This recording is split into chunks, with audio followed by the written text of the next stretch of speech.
Bom, vamos lá, pessoal, bom dia. Eu sou Marcelo Cavalheiro, gestor da Safari, estou aqui com o Elson Yasuda, meu sócio, estrategista, e a Nathalie, que não aparece, que está aqui também do meu lado, que é comercial. Bom, vamos falar do mês. Eu acho que a gente, na verdade, o mês ele é o mês de novembro, ele é uma continuação do ciclo que a gente teve, né, do segundo semestre, né, e das teses que a gente vinha carregando nesse período. Para começar aqui, vamos lá.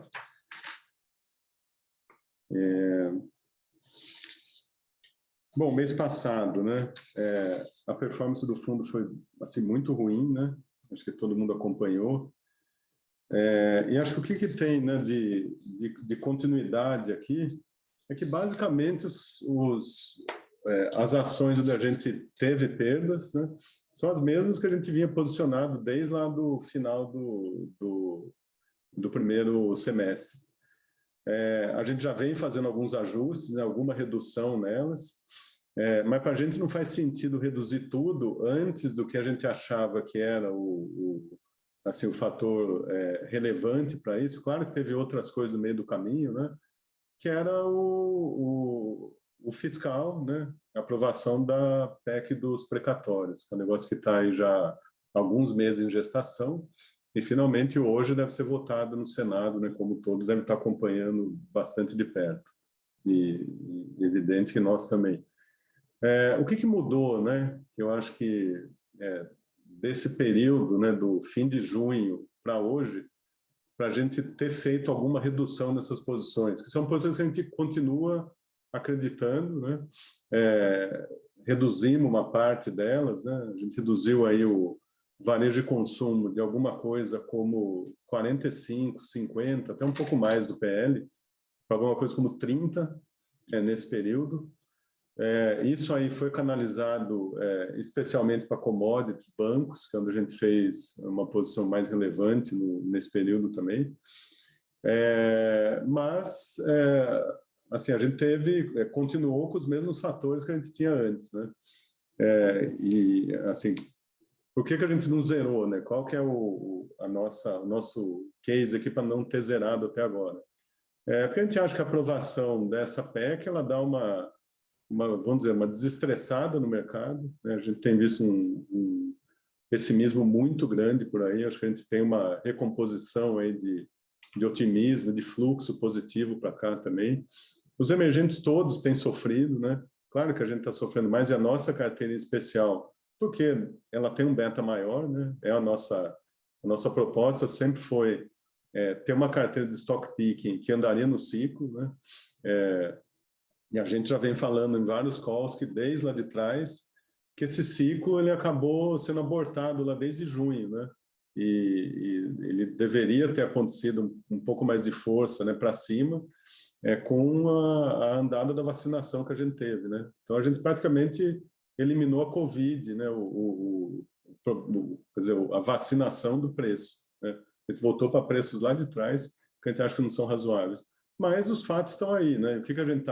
Qual que é a nossa ideia daqui para frente? Depois eu vou entrar um pouco no PNL aí do mês, na composição da carteira também.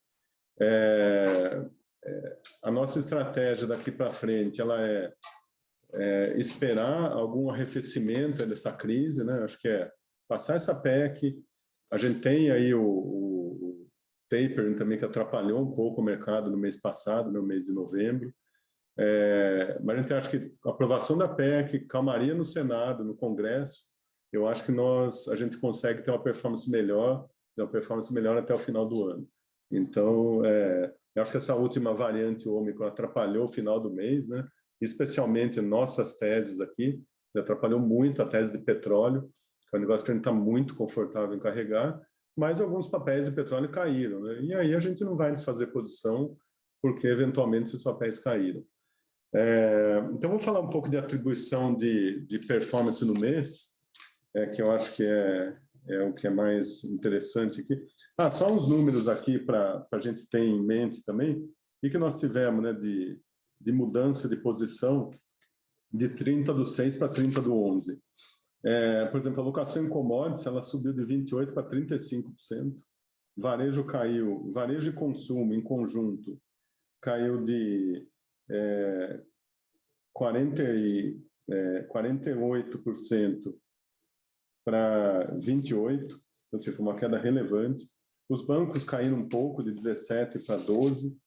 A gente, na verdade, os bancos, é que a gente junta todos os bancos, né? Bancos, bancões e o que é ex-bancões, então a posição hoje em bancões é maior do que era lá. E o resto, ele é um pouco, assim, não tem grandes mudanças no restante da carteira, né? O que tem, que eu acho que é importante aqui dizer, a gente reduziu o gross do fundo, principalmente agora nesses últimos dias, a gente reduziu um pedaço da carteira contra índice, que a gente vinha carregando já há bastante tempo.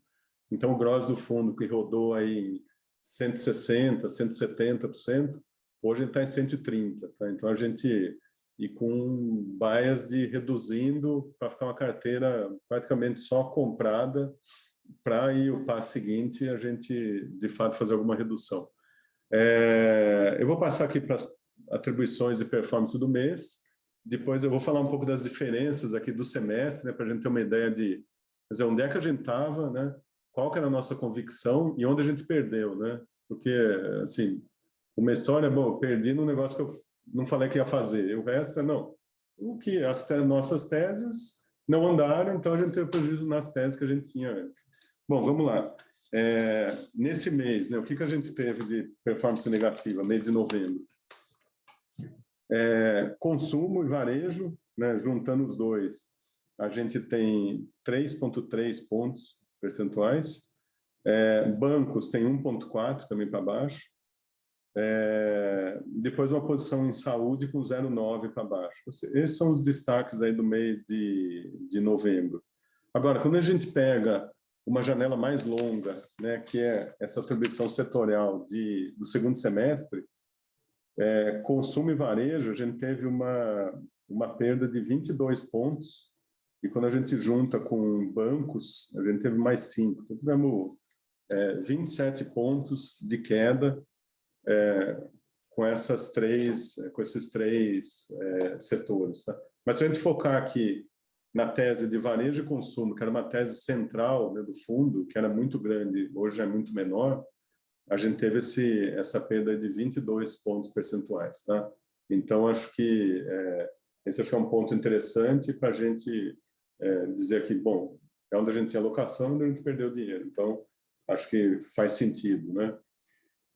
Como é que a gente está posicionado hoje e o que a gente está olhando para frente? Tá? Eu vou passar rápido, porque depois eu vou passar para o Elcio, que vai detalhar melhor aqui o que a gente está enxergando de riscos, enfim, as motivações para a gente ter essas posições de hoje na carteira. Como eu falei, posição em commodities, hoje, né, a carteira online aqui, ela já é de 38% do fundo. E aí, ela tem várias posições. Uma posição que a gente já vinha comentando aqui, que é a posição de petróleo, a gente acha que tem um problema com o fornecimento de petróleo, né? Demanda muito alta, demanda para substituir gás também muito alta, e o crescimento do PIB nos outros mercados, né? Ex-Brasil, ano que vem. Então, a gente vai continuar tendo um crescimento do PIB nos Estados Unidos, na Europa e na China. Então, tem uma demanda relevante por petróleo. A gente vê algumas análises de petróleo a $120, né? Você não precisa de 120 para as ações andarem, mas a gente acha que assim, tem números factíveis aí de até $100 de preço de barril. Então, a gente está bem confortável. A maior posição nossa em commodities é em petróleo. A gente tem uns 15 pontos, né? 15% da carteira em petróleo. Uma posição grande também em papel e celulose, não tão grande assim, mas é uma posição de 6 pontos. Aqui é Suzano, tá, a posição. E a gente acha, né, a gente montou a posição porque a gente achava que, de fato, tinha feito um low, né, a commodity. Isso aconteceu, a gente tem visto a Suzano conseguindo colocar preços. E uma coisa que eu acho que a gente já comentou no último call, a pressão de custo, né, na produção de celulose está muito alta.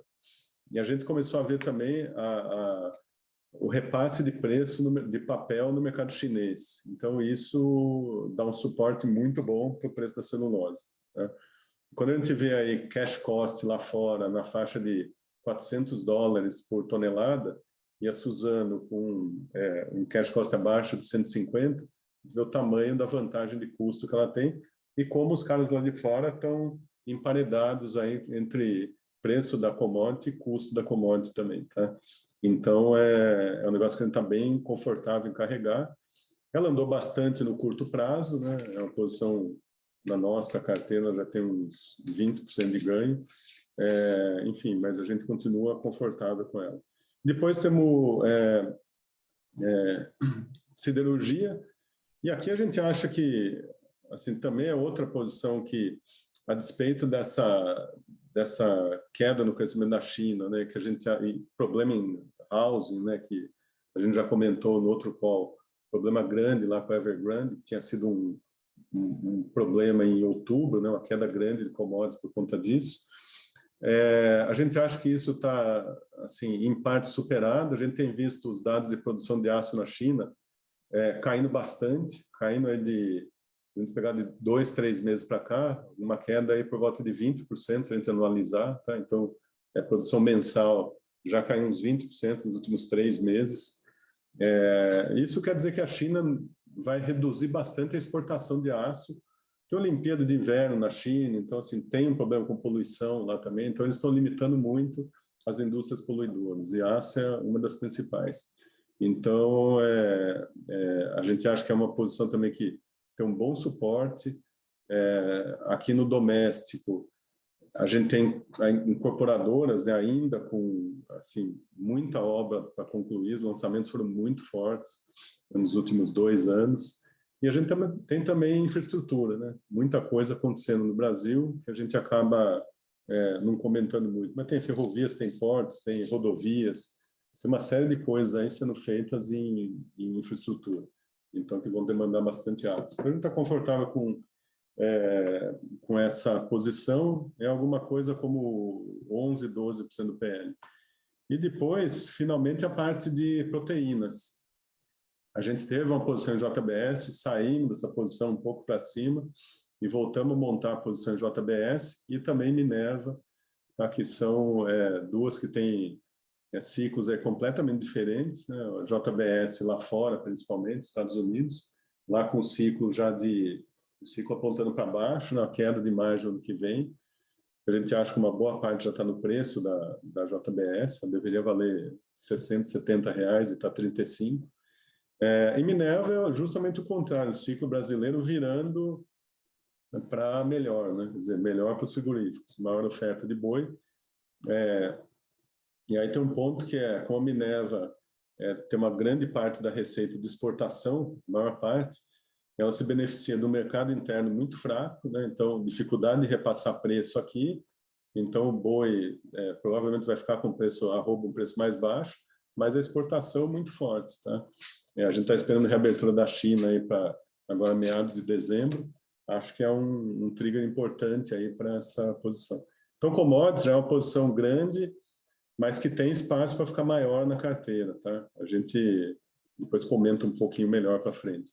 Depois, varejo e consumo continuam com 27. A gente fez algumas realocações dentro dessa carteira, né, privilegiando algumas posições que têm alguma liquidez, uma liquidez maior, e também posições que sejam muito mais direcionadas a high-end, tá? Caso, por exemplo, de Arezzo, é uma posição assim, além de ser muito mais focada num público de alta renda, tem várias alavancas diferentes de crescimento pela frente. A compra da reserva, ontem fez uma aquisição, vai entrar em moda feminina com a Schutz, né? Não só vendendo sapato. Então, assim, avenidas muito interessantes de crescimento. E, eventualmente, a gente faz um hedge nessa posição lá para frente, quando a gente ficar um pouco menos otimista com o Brasil, com outra posição de varejo. E só comentando que aqui nós temos 22 pontos no varejo e 5 em consumo, e no varejo tem posições fora, tá? Que são Dufry e Mercado Livre. Essas duas juntas dá 7 pontos. Tá? Então, de 22 no varejo, 15 só são domésticas. Dufry a gente comprou agora, depois dessa queda da Omicron, né, que ela caiu 12% no dia, a gente aproveitou para voltar, que é uma posição que a gente já tinha comentado lá atrás, que a gente tinha na carteira, a gente vendeu porque ela tinha subido, e voltamos a entrar num preço bem mais baixo. Então, assim, acho que daqui para frente, dependendo do que for essa Omicron, o Elson vai comentar melhor mais para frente, mas a gente tem indícios aí de que não é um negócio assim para voltar lockdown, para nada disso. Vamos ver se a gente está certo nisso aí. E depois a gente tem posição em índice, que acho que é uma outra posição relevante na carteira. Aqui é no small, tem 10% da carteira no small. Então a gente veio desmontando o short no BOVA, não só contra a carteira, mas tinha um short contra o small. Então o small ficou solto hoje na carteira.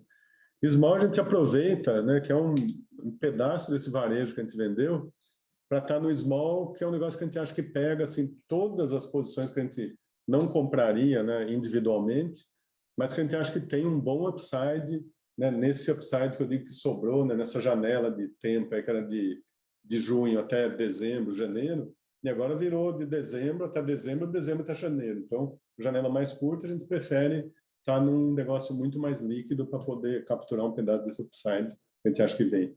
Depois, bancos, tem 13 do PL, eu já falei um pouco aqui. Além dos bancões, a gente tem XP e PagSeguro. As duas a gente comprou depois daquela grande queda que teve. Caíram um pouco mais, mas a gente acha que entrou num preço, acho que bem interessante. A gente olha a múltiplo da XP, ela tradeava 40 vezes earnings, ela está tradando a 20 e 22, né? E evidente que ela merece um prêmio de crescimento sobre os bancões, então uma posição muito mais dominante do que os bancões. Não tem, ela é o challenger, né? Ela não está na posição dos incumbentes aí de ser desafiada. Então a gente acha que ela já está num preço bem interessante. Em consumo, a posição em CVC azul já bem menor do que a gente tinha antes. A gente aproveitou algumas andadas que deu aí no mercado para desfazer um pedaço, mas a gente ficou com uma parte ainda. Em locadoras, nós reduzimos também, principalmente Localiza, a gente gosta bastante ainda, mas como a gente vê risco de aprovação dessa operação no CAD, isso aqui é muito suscetível à taxa de juros, não só a curva longa, mas esse cara sofre no CDI, né? Então, esse cara, à medida que a Selic vai subindo, o CDI vai andando, esse cara vai tendo que subir tarifa porque ele é praticamente um arbitrador de taxa, né? Entre o que ele toma e entre o que ele faz de resultado na operação. Então, para tomar a taxa mais alta, né, esse cara tem que subir preço. E aí entra a história do affordability ano que vem. Quer dizer, o cara que está alugando o carro é o mesmo cara que está sofrendo inflação no supermercado, que está sofrendo inflação no posto de gasolina e que vai pagar IPTU, IPVA, escola de criança, tudo mais caro no começo do ano que vem. Então, assim, tem um choque negativo aqui que parece que pega essa empresa. Continuamos com uma posição pequena em Eletrobras. Ela era um pouco maior, a gente reduziu num dado momento. A gente também aqui está monitorando muito de perto o risco TCU. Está aí semana que vem, enfim, a gente vai tomar uma decisão. Aqui eu tenho uma posição maior, eu não tenho nenhuma. Uma posição pequena que nós temos lá no QQQ, que é o índice da Nasdaq, o ETF de Nasdaq, temos 3 do PL.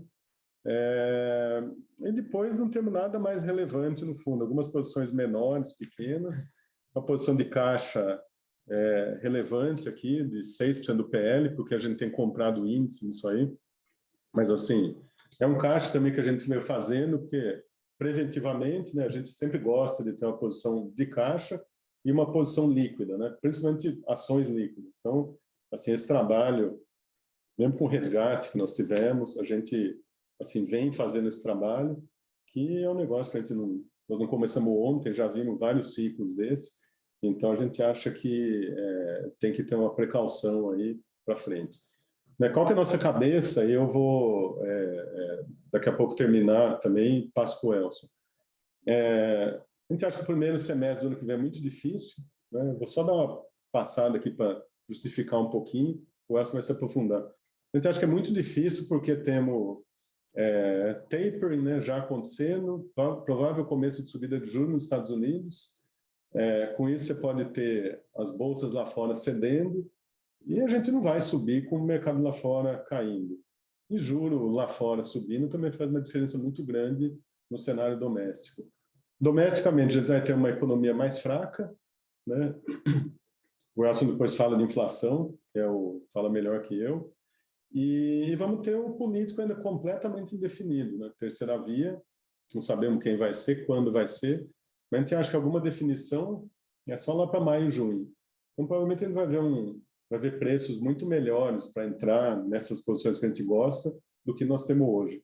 Então, a nossa cabeça é ter um pouco menos de posição, né, já na entrada do ano, ou no primeiro mês aí do ano, menos posição, posições mais defensivas, uma posição em caixa e uma carteira que seja hedgeável, né? Que a gente consiga vender índice e, de fato, hedgear. Então, esse é o nosso plano de voo, tá? Que é evidente que é diferente do que a gente tinha aqui no segundo semestre. A gente sempre também tinha esse time aí que era fim do ano, a gente sempre falou isso. E está chegando o fim do ano, a gente vai cumprir o nosso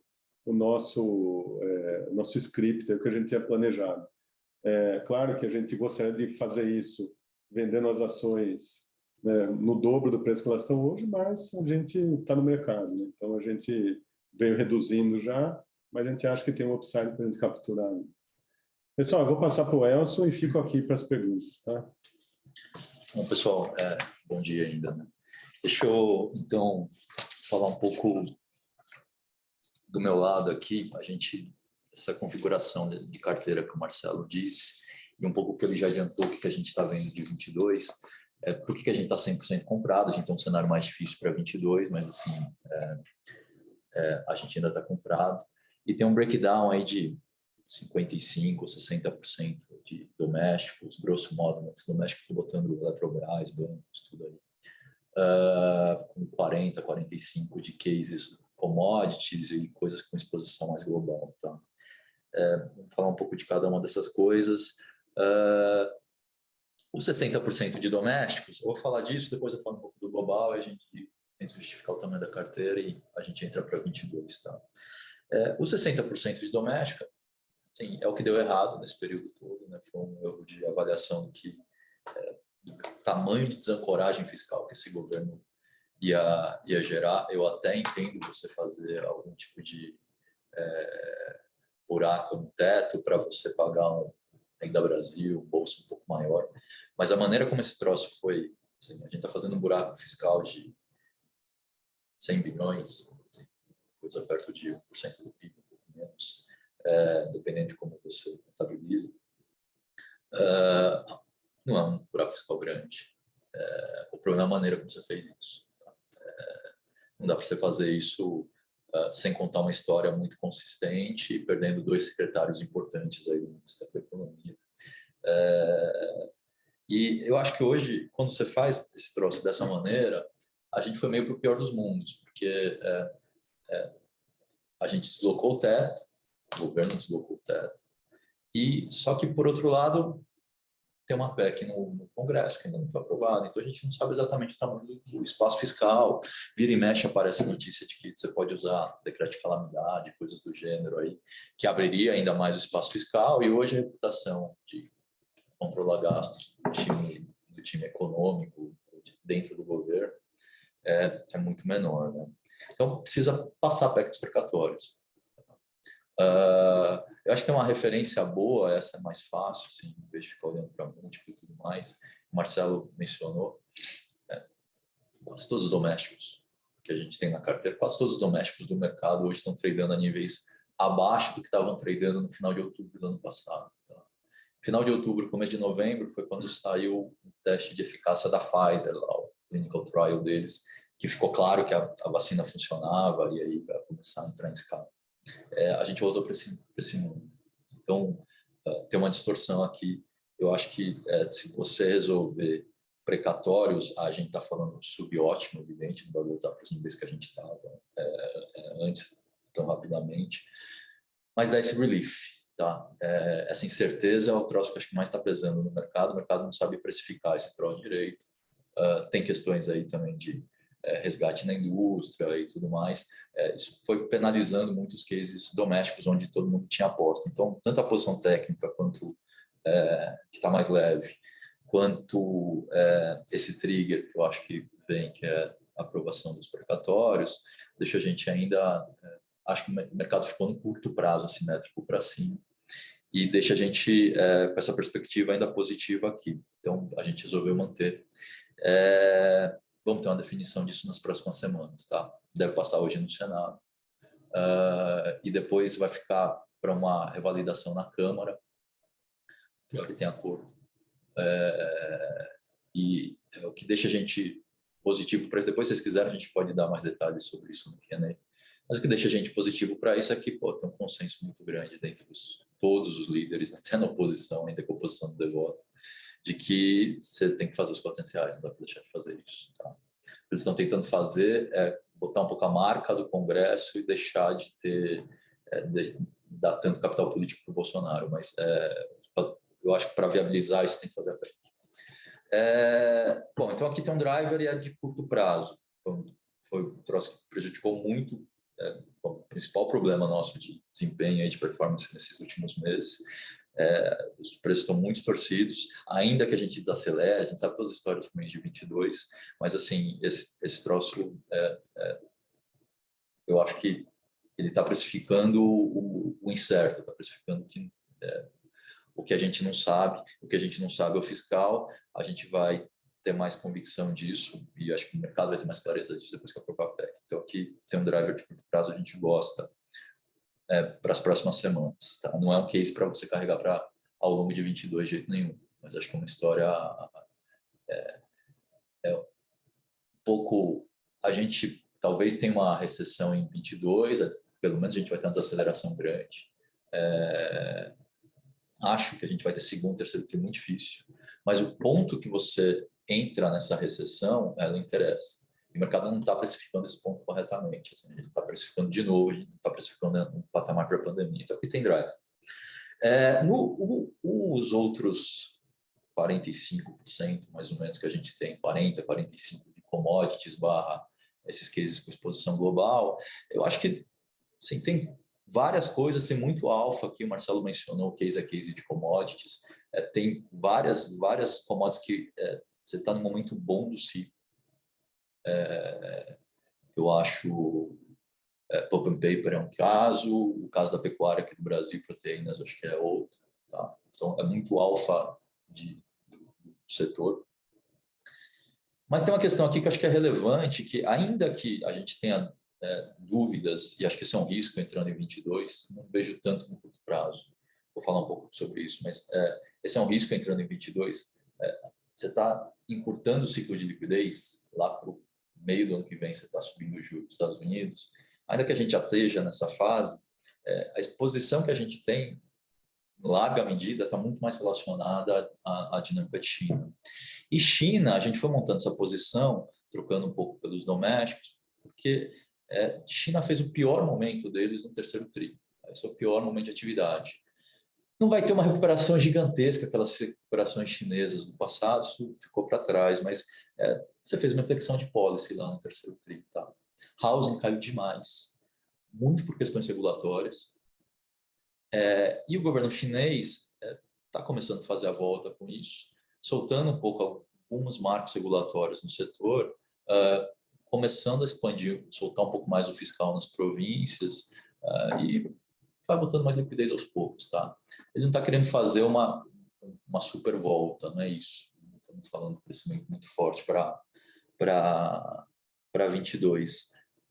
Mas eu acho que esses setores que caíram demais, e aí housing e siderurgia é uma coisa que conversa muito com isso, a gente vai ver uma volta. O policy já aponta para isso. É um ponto confortável para estar em posição aqui. Tá? O caso do petróleo é isso que o Marcelo disse. Acho que é um troço mais de desarbitragem. Todas as cases de energia andaram muito, mudou. A demanda de energia deslocou para cima, a matriz energética está tolhida por questões de ESG e tudo mais. Você tem um capex menor nos combustíveis fósseis. Vai demorar um pouco mais para vir. Tem um gap aqui que acho que só fecha via preço. A gente pega isso também. Soma isso tudo, eu acho que são cases também que você tem uma folga, assim, era mais difícil carregar isso daí no passado, quando se você aprovasse o teto, mantivesse o teto, esse câmbio provavelmente apreciaria um bocado, o câmbio está fora de lugar quando você olha para termos de troca. Mas quando você de alguma forma, romper o teto, você está menos ancorado. Você vai ancorar um pouco agora com aspectos precatórios, mas ainda é um equilíbrio frágil. Tem eleição, tem subida de juros lá na frente. Eu acho que a cauda de depreciação de câmbio hoje ficou maior do que a de apreciação. Então, é confortável carregar essa posição, também é bacana ter essa posição com a NVL. Isso explica um pouco por que a gente tem esse breakdown de carteira aqui, um pedaço doméstico grande, mas crescentemente, acho que a gente vai aumentando isso nas próximas semanas, exposição em commodities nos cases globais, tá? Por que a gente está 100% comprado? Então, a gente podia ter esse breakdown, mas não precisava estar alocando tá 100% comprado. A gente é um long bias e a gente tem um mandato para ter muito menos posição quando a gente acha que as coisas estão se alinhando para o outro lado. Minha impressão é que a gente tem alguns triggers curtos aqui. No doméstico eu falei, é precatório. Lá fora, eu acho que tem essa volta de China e eu acho que Omicron ajuda também, em certo sentido. Quer dizer, o mercado caiu, principalmente na sexta, né, e ainda está muito volátil por causa disso. Mas o que a gente tem lido a respeito e conversado com pessoas que entendem muito mais disso do que a gente cobertura vacinal vai fazer diferença. Quer dizer, acho que tem muita mais dúvida em relação à transmissão. E aí isso pode pegar, principalmente nos lugares em que a cobertura vacinal é menor, a África do Sul, por exemplo. Ela pode ficar prevalente em relação à Delta também, mas que parece fazer sentido é que 2 doses, talvez um boost. E para países como o nosso, que já foram muito expostos às variantes anteriores, o efeito para casos graves é muito baixo. Mesmo na África do Sul, é muito anedótico ainda, né? Está muito no começo, mas a hospitalização não tá subindo rapidamente. Então, a própria Organização Mundial da Saúde, né, que tem um incentivo para fazer alarmes maiores em relação a isso. Mesmo o Fauci ontem, do CDC, estão falando isso. Então, eu acho que não é um case muito complicado para reverter o ciclo econômico. O mercado às vezes bota essas caudas no centro do trade, no meio da mesa. Acho que não. Acho que o ciclo econômico continua favorável, tá? Tanto o US quanto a Ásia e agora a gente vai ter um pouco mais de recuperação de China. Então, eu gosto da história. Quando eu olho para nível de preço aqui, talvez um bom jeito de olhar, a gente estava conversando sobre isso esses dias, um bom jeito de olhar é o spread do MSCI Brasil com o MSCI de emergentes. Acho que esse é um troço que você consegue entender quais são os riscos idiosincráticos de Brasil, como é que é toda a dinâmica de emergentes e tudo mais. E emergentes caíram também de junho para cá, muito por causa de China, muito por causa dessa desaceleração. Acho que agora tem uma volta, tá? Pode não ser muito grande, porque a gente está mais perto do fim do ciclo de easing do Fed, mas acho que tem uma correção aqui para ser feita, tá? A gente não só caiu, o dobro dos emergentes caíram, acho que isso tem uma certa razão aqui por causa dessa desancoragem fiscal, mas quando eu olho para patamar, e aí é o tamanho da distorção, a gente está hoje tradando nesse spread MSCI Brasil contra emergentes no nível lá da Dilma, tá? do final de 2015, um pouco abaixo até, na verdade, níveis historicamente mais baixos que a gente tem de desconto em relação à média dos emergentes. Eu acho que você passa a PEC, e se você tiver num momento melhor de emergentes, a gente tem um beta maior com relação a IEM, acho que tem uma história aqui, tá? É isso, é a curto prazo, mas pode ser uma correção importante que é o que a gente quer pegar, tá? E parece assimétrico mais para cima aqui, então a gente, por isso que daí vem o 100% comprado. Vamos olhar um pouco adiante aqui, eu vou falar 5 minutos aqui para falar um pouco de 22, o Marcelo já mencionou. Mas olhando adiante, aí realmente eu não diria que é para já, mas os riscos talvez lá para o segundo tri do ano que vem, a partir de lá, acho que ficam um pouco maiores. Tá? Por quê? O Marcelo mencionou, a gente já está... acho que tem 2 coisas aqui para olhar. Tem que olhar o ciclo de política monetária americano e tem que olhar tem que olhar o ciclo político brasileiro, aqui, a eleição. Quando a gente olha para o ciclo de política monetária dos Estados Unidos, por enquanto, eu acho que tudo bem. O Powell contou a história toda, anunciou, eles vinham falando isso, a parte curta da curva vinha se deslocando para cima. A gente já sabe que eles vão aumentar o pace, tem uma boa chance de dobrar em pace, então aquilo que vai terminar em junho vai terminar mais para março. O mercado está ok com isso, o mercado já botou aumento de juros em junho, que me parece ser um bom ponto. O que vai estar em dúvida aqui, e isso é uma dúvida, qual que é o mundo quando a gente começar a se aproximar do pleno emprego lá? Será que a gente está num mundo em que você vai fazer pequenos aumentos de juros e o juro real de longo prazo continua muito amassado, que é o mundo que a gente tem desde 2008 para cá?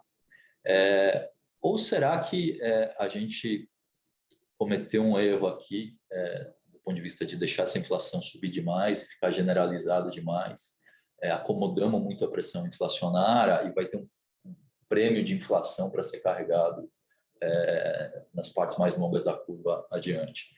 O primeiro case, acho que é um case bacana para o mercado. O segundo case é um case muito complicado. Tá? Eu tendo a achar que está mais para o primeiro, mas eu acho que esse negócio, assim, o julgamento disso a gente vai saber mais para frente. E por que eu falei que a partir do segundo tri? Eu acho que esse troço vai ficar mais claro, e aí essa parte longa da curva vai começar a se mexer. A parte curta, ok, está ajustada. A parte longa está muito amassada ainda. Essa Treasury a 1,40, 1,50, e o juro real a menos 1%, menos 1,1%. Então, refletindo esse risco. Esse negócio ajuda no carrego, mas de posição comprada, mas assim, olhando lá pelo segundo tri, na nossa conta, você está gerando 500 mil empregos hoje, 500, 600 mil empregos novos por mês. Na nossa conta, você chega no pleno emprego com esse ritmo lá para o junho, estamos falando de 6, 7 meses por aí, a partir dos últimos dados de emprego, né, que eram referentes a outubro. Então, lá por junho do ano que vem, a gente provavelmente está batendo pleno emprego. Estou tirando aqui já os caras que se aposentaram, então você tem uma diminuição na força de trabalho. Parece que é uma conta que faz sentido. Quando você estiver perto do pleno emprego, se a pressão inflacionária ainda não tiver cedido, basic case é que ela ceda, porque tem um pedaço grande de oferta, tem um pedaço grande da demanda que se deslocou para bens e agora está voltando para serviços. Então, isso tudo a gente sabe. Mas se a inflação não tiver cedido lá na frente, vai ter uma sensação de que o Fed está behind the curve. Tá? E se isso acontecer, esse menos 1% de juro real pode virar mais 1% muito rapidamente. E se a inflação demorar mais, esse mais 1 pode virar mais 2. Quer dizer, é essa simetria que a gente está falando. Não acho que vai acontecer já, porque parece que a dinâmica de inflação está corroborando esse cenário mais positivo, ainda que a dinâmica seja muito ruim no curto prazo. Tudo que a gente ouve das empresas, do ponto de vista de gargalos, parece que vão normalizando, já está começando a melhorar e normaliza ao longo do ano que vem. E realmente esse deslocamento de demanda para serviços, de demanda de bens para serviços está acontecendo. Mas, assim, acho que essa é uma dúvida, esse é um risco. Esse é um risco relevante e esse é um troço que muda completamente a dinâmica dos mercados globais. E acho que esse troço fica mais claro, não agora, mas talvez lá para o segundo tri do ano que vem. Tá? Segundo tri do ano que vem também é o momento de ápice de risco eleitoral. Eu acho que o mercado a gente pensa muito em eleição, fala muito em eleição, mas não tem tanta eleição no preço. Tem no sentido de que, olha, a gente sabe que vai ter uma recessão no ano que vem, como tem um risco eleitoral, a gente não sabe como é que vai ser a volta. Tá? Mas ninguém está, assim, o price action não tem andado com pesquisa ainda, acho que faz sentido. Tá? O Moro, por exemplo, deu essa andada agora, o mercado não deu muita bola. Porque faz sentido, a eleição está muito longe, mas muito aberta. Agora, se esse cenário global ficar um pouco mais hostil, o carrego da eleição até a eleição não é um troço tranquilo. Essa eleição ela só vai ficar tranquila, eu acho, se aparecer um candidato de terceira via competitivo para tirar o Bolsonaro do segundo turno. É isso. Então, eu estou mais animado com isso. Acho que o Bolsonaro cometeu um erro de hipótese. Foi uma das coisas que eu achei que ele, foi a principal razão de eu achar que ele faria muito sentido ele romper com o teto, porque ele ia ganhar muito pouco voto aumentando o Bolsa Família e ele ia estragar o ciclo de recuperação que ele ainda ia ter ao longo de 22, principalmente no emprego. Tá? A gente ia entrar a eleição com a inflação caindo, o emprego melhorando, agora a inflação vai cair menos, e o emprego provavelmente vai estar piorando já na eleição, perto de lá. Então, o ciclo político do Bolsonaro ficou muito ruim. Mas, ainda assim, ele não é um cara de 20, 25, não baixa disso. Para baixar disso, você vai ter que ter duas coisas. Você vai ter que ter uma terceira via competitiva. Estamos falando de um cara de 15 com 20, encostando lá nos patamares do Bolsonaro. Para isso não dá para ter 3, 4 candidatos, talvez 1 ou 2. Moro se mostrando um cara com esse potencial. Mas isso é uma história que a gente só vai ver lá na frente, porque os candidatos, por enquanto, até começar a campanha, até começar a fechar as chapas lá em abril do ano que vem, tem muito incentivo para os partidos tirarem a candidatura desses caras. Então, você vai continuar com esse monte de balão de ensaio o tempo inteiro, um monte de cara aparecendo em pesquisa com 1, 2 pontos, mas você não concentra a volta. Eu acho que para você ultrapassar mesmo, você vai precisar, talvez, do voto estratégico. Dos caras de pesquisa que a gente ouve, esse negócio já aconteceu na eleição lá de 2014, o Aécio atropelou a Marina naquela reta final, a Marina diminuiu 15, 20 pontos em coisa de 2, 3 semanas. A última semana ela perdeu 10, o Aécio ganhou 10, tá? Antes da eleição. Por quê? Porque a Marina, o eleitor antipetista, achou que o Aécio tinha mais chance de ganhar da Dilma do que a Marina. 2018 aconteceu isso também no primeiro turno, o Alckmin terminou a eleição com 4%, todo mundo lembra disso. O voto todo do Alckmin foi para o Bolsonaro, que era o cara antipetista da ocasião.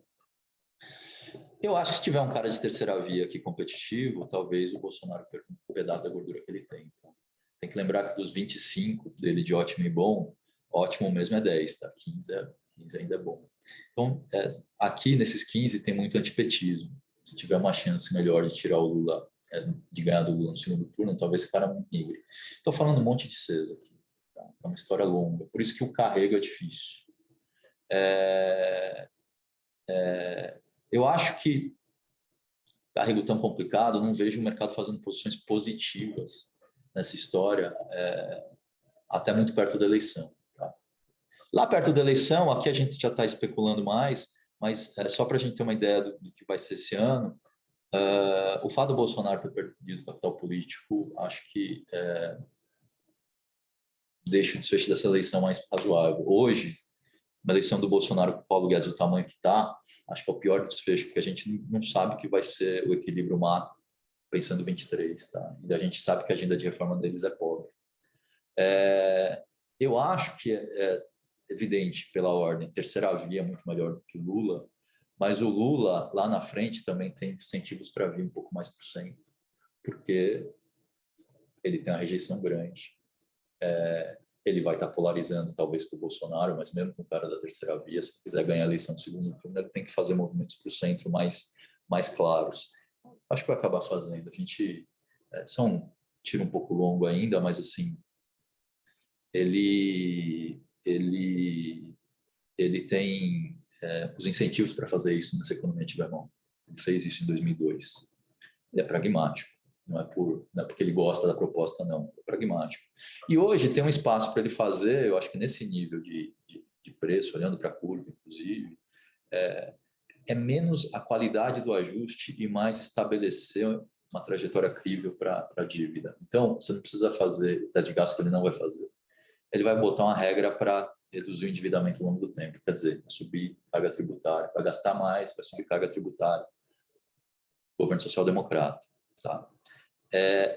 Agora, se ele fizer isso e fizer a reforma tributária, que acho que é um low-hanging fruit para os dois, para a terceira via para ele, acho que os dois vão fazer, aqui tem uma Então, uma pernada grande para o Brasil dá, tá? Essa grande reforma para você mudar o patamar de crescimento. Lembrando, a gente entrou na recessão lá em 2013, 12, e a gente não conseguiu voltar até hoje. O PIB tem crescido em média nos anos bons 1,5%. A gente precisa fazer reforma tributária, é isso que vai fazer mudar o patamar de PIB potencial nosso. Tá? E eu acho que essa reforma madura para o próximo mandato, tanto o Lula quanto a terceira via fase. Tá? Se você conseguir ancorar minimamente a trajetória da dívida, com reforma tributária o Brasil vira uma compra.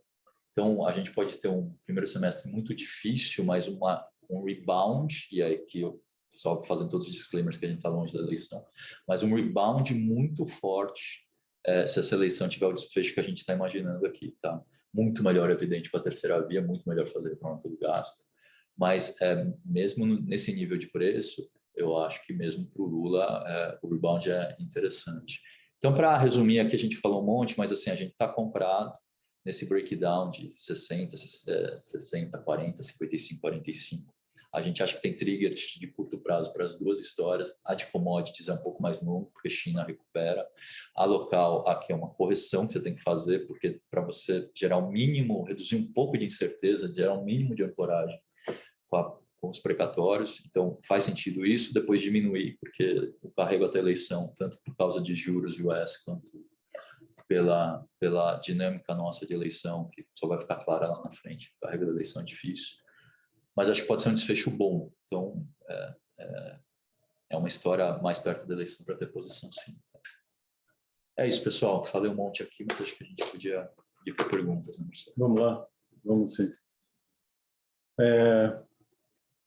Pessoal, qual é a visão de vocês para os fluxos de entrada de capital estrangeiro na Bolsa seguir positivo em novembro de 21? Câmbio muito depreciado, retorno esperado maior que outros emergentes? Obrigado, abraço. Olha, eu vou falar um pouco aqui, passo para o Elson também. Eu acho assim, algumas coisas, né? Você tem um horizonte mais longo, né? E assim, para quem olha várias partes do mundo, acho que uma alocação em Brasil, né? Mesmo se você tem um problema ano que vem, acho que faz sentido. Em dólares ainda, parece muito melhor. Assim, né? Como o Elson disse, o câmbio parece que está exageradamente depreciado pelos riscos que a gente vem passando. E acho sim, acho que foi uma coisa aí que também foi comentado pelo Elson, a gente ficou muito para trás dos emergentes em geral. Então, temos que fazer um catch-up, sim. Acho que o retorno esperado é bem maior. Não, é isso. Acho que, assim, tem a distorção aqui de Brasil em relação a IEM. A gente tem um beta grande, é maior do que em relação à média dos emergentes. Então, quando os emergentes são mal, a gente vai pior. Quando os emergentes vão bem, em geral, a gente vai melhor. Eu acho que tem uma recuperação do MSCI de emergentes aí para acontecer nos próximos meses. Também não vai ser muito longa, mas pode ser boa. E se a gente tiver PEC dos precatórios, um pouco de visibilidade, bom, a gente tem que fechar um pedaço desse gap que abriu. Tem uma outra aqui. Bom dia, entendo que os fundamentos das empresas ainda estão sólidos, porém nossa política fiscal não tem ajudado. Pergunto se o fundo pode ter posições vendidas, por que não carregou uma posição vendida no topo de Ibov, 130 mil, as atuais 102, para proteger o fundo no ciclo mais curto. Pois eu expliquei já isso, né? Porque da gente não ter proteção naquele momento. E assim, uma proteção, ela sempre ela atrapalha a sua performance, né? Proteção não é um negócio tão simples. Na medida que você faz um hedge na carteira, você abre mão de um pedaço do resultado. E como a nossa visão naquela ocasião não era, né, que o índice ia para 102 mil, evidentemente, se a gente imaginasse isso, a gente teria vendido a carteira inteira e ainda ficando short no índice. A gente tem mandato para isso, inclusive. Mas a gente não dá para carregar hedge a todo momento. É muito caro e naquele momento para a gente não fazia sentido. E acho que lá também teve uma coisa importante, assim, realmente olhando no retrospecto, né, você olha para o gráfico do índice, você tem a pergunta, tem toda a razão de estar aí, mas o que a gente achava lá? A gente estava no melhor momento do ciclo. Assim, a gente estava acelerando ainda. Final do segundo tri, começo do terceiro, foram os momentos em que as empresas que a gente gosta apresentaram os melhores momentos, né? Era a reabertura. E a gente achava que o governo fosse manter o teto. Tá? Combinação do governo mantendo o teto com as empresas vindo, o upside da nossa carteira era muito grande. Tá?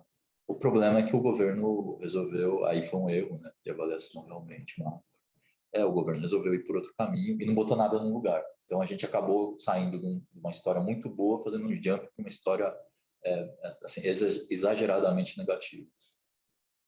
Bom, a próxima aqui, uma eventual vitória do Lula seria uma catástrofe ou o mercado aceitaria com mais tranquilidade, diferente do que foi no passado? Deixa eu só comentar, mas eu vou passar para o Elson aqui. Eu era gestor na Redding Grifo quando, em 2002, teve eleição. Assim, a gente não está naqueles... O índice naquela ocasião estava $2.000, né? Hoje nós estamos a $18.000, mais ou menos, chegamos a muito mais do que isso, né? Então, de fato, naquela ocasião, o mercado tem muito medo. Acho que a minha impressão é que uma parte de Lula já está no preço, pode ser que tenha mais, depende muito do que ele vai falar, mas não acho que vai ser uma catástrofe como foi no passado. Eu também acho que não, pelo contrário até, acho que pode abrir um upside, mas qual que é o problema? O problema é o carrego, né? Porque enquanto não aparece um cara de centro competitivo, o discurso do Lula é isso daí que a gente viu nesses últimos dias, quer dizer, vai ficar falando, Lula freestyle, né? Vai ficar falando o que ele quer, vai falar essas bobagens da Petro, vai falar contra o teto, vai falar esses absurdos que ele falou aí sobre as ditaduras de esquerda no mundo, e salto alto o tempo inteiro. Eu acho que ele vai fazer um movimento para o centro, ele é pragmático, quando a coisa estiver mais apertada. Se aparecer um candidato competitivo antes de centro, melhor, porque aqui é uma briga de rejeição. O Bolsonaro é muito rejeitado, ele está tranquilo. O Bolsonaro é o melhor candidato para bater para bater de frente com ele. Mas se um candidato de centro começar a aparecer, o Lula tem que vir mais para o centro. Tá? É um pouco calibrar isso que vai ser a arte da eleição, mas eu acho que ele acaba vindo para o centro para ganhar a eleição, e eu acho que, como a economia vai estar muito mal, e ele pode jogar a culpa toda no antecessor, e assim, o PT é super bom em fazer isso, já fez isso várias vezes, acho que a gente vai ver esse filme de novo, tá? Mas é outro nível de preço. Bom, a próxima aqui, vocês veem a possibilidade da Selic ficar abaixo de 10% a partir do terceiro trimestre de 2022? Então, eu acho que esse ciclo é um ciclo para 12, vai subir até lá. O que vai acontecer? Ele é binário com a eleição. Você tem que fazer uma recomposição de expectativas muito fortes, tem que mostrar para onde que você vai estar no fiscal. Se a gente tiver com um governo fiscalmente responsável, e eu estou falando assim, pode ser o Lula com um time econômico com credibilidade, falando, olha, tá bom, eu não vou ficar com o teto de gastos, mas vou ter aqui uma regra de endividamento e vou me comprometer com superávites para chegar no superávit primário rapidamente. Pode ser alguma coisa desse jeito que estou fazendo brainstorm, mas assim, pode ser isso. Ou se tiver melhor ainda, né, se tiver um cara de terceira via que a gente já sabe como é que vai ser feito o ajuste. Se isso acontecer, eu acho que a gente vai estar num processo de desinflação mais forte no mundo. O grosso dos choques de preços, principalmente em bens, vão sair nesse tri no próximo. A gente vai estar... e a gente vai estar, quando você olhar para a inflação, diferentemente da Dilma, que a gente gerou aquele problema todo com o mercado de trabalho super apertado no pleno emprego, dessa vez, a gente vai estar com inflação de serviços bem mais baixa. Tá? Então, se a gente baixar o câmbio rapidamente, aí se a gente tiver esse mix de policy que eu falei, o câmbio vem rápido para baixo, eu acho que a inflação cai rápido também. Então, o Banco Central vai entrar num processo de redução de juros muito rápido também. Não sei se dá para chegar nos 10 já no terceiro tri. Talvez isso entrando no terceiro e quarto tri, mas ele vai cortar juros rápido. Tá? Porque o mercado está precificado para desancoragem de expectativas, inflação muito alta, e essa inflação é alta porque o câmbio está muito pressionado. Você tira isso tudo da frente, a inflação cai rápido. Eu vou fazer uma pergunta aqui, aproveitar e fazer uma pergunta para o Elcio. E o juro pararia onde? Onde você acha que é o juro de equilíbrio com uma política fiscal responsável? Se você voltar na política fiscal, sem crescer muito, a gente sai de 3 de juro real, a gente volta para isso muito rápido.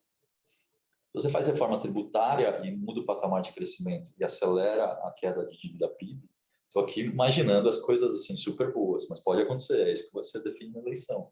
Pô, podemos ir para 2,5, 2, depende da velocidade da desinflação. Inflação vindo para a meta, mais para perto de 3. Qual que é o horizonte disso? Acho que esse é 23, 24, a gente vai estar trabalhando isso, esse processo todo. Mas vai ser um pouco diferente do Temer, que foi um processo de desinflação muito lento, porque o problema que a Dilma deixou foi muito grande e muito no mercado de trabalho. Aqui não, aqui você resolve câmbio, resolve inflação de industriais global, a inflação cai muito rápido. Tá? O juro nominal dos 6,5, 7, por aí. Pessoal, acho que a gente não tem mais questões aqui. Eu queria... Deixa eu ver se tem mais algum, acho que não. Queria agradecer a todo mundo que participou. A gente continua aqui, só uma coisa que a gente pouco fala, o mesmo time de sempre está foi mais de 2 anos que o time da Safari é o mesmo, e muita gente já está com a gente aqui há mais de 7 anos, até pré-Safari. Então, assim, o time é o mesmíssimo, todo mundo trabalhando, todo mundo empolgado, apesar dos resultados que não foram animadores, né, no prazo mais curto aí. Mas a gente se coloca aqui à disposição, tá? Pelos canais de comunicação, vocês ficam à vontade para nos procurar. Tá? Obrigado. Legal, pessoal. Obrigado aí para todos. Até o mês que vem.